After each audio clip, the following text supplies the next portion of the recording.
د چمن په شمول په ضلع بر کې د سبزیانو په قیمتانو کې اچانک اضافه شوې ده. ټماټر چې د نن څخه 4-5 ورځې مخکې په 80 او 90 روپۍ کیلو ولو، اوس د 350 څخه د 400 روپو پورې رسېدل. دغه رقم کډو، تورۍ، ګوبۍ او پیاز، ټماټر، نور د سبزیجات چې دي هغه هم ګران شوي دي. راځو به د دا ځای لیډربان څخه پوښتنه کړو چې هغه موږ ته راوښیي ولې ګرانې شوي دي.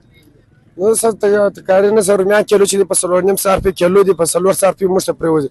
کډو ګه سستا لا نه، دا هر سبزي دغه رقم ګرانه ده. بینډۍ په 200 په 2.5 روپۍ کیلو دی، او مارو چې دی په 300 روپۍ کیلو دی. نه دی کتې نشته وروره، ماجر خلک پسې اخلي نه دی. نو کتیان والا چې دی اوس کتې نه کري.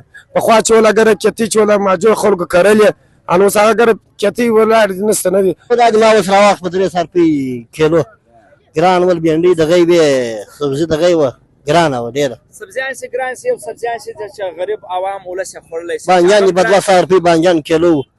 اوس هغه زیاتره وروره دغه سبزي کاږي باره خو نه ده. وګړه شیان ګران سو، که پټاټې کې، که پیاز کې، که بینډۍ کې، که رومیان کې، دا شیان ټوټل ګران سولو. عوام په دروس وواتو. دغه رقم حالات رالی، دغه سړی د کیلې راوړي په نیمه بیه ورکوي، لارې په بندې دي. دغه نور شیان چې دي هغه پورته سو، سبزي پورته ده. ډېره مننه. دا و ځینې ښاریان چې هغو زیاته کړله چې د تېرې څو ورځو راهیسې چې دوی سبزیان چې دي هغه یو دم ګرانې شوي دي. د دې ګرانۍ په وجه چې عام ولس دی او غریبه طبقه ده، هغه د سبزیان د 2 وخت سبزیان د خوړو څخه هم اوس قاصره پاتې شوې ده. دوی دا زیاته کړل چې حکومت د سبزیانو په قیمتو کې استحکام راولو لپاره پورې تور دي ګامونه پیل.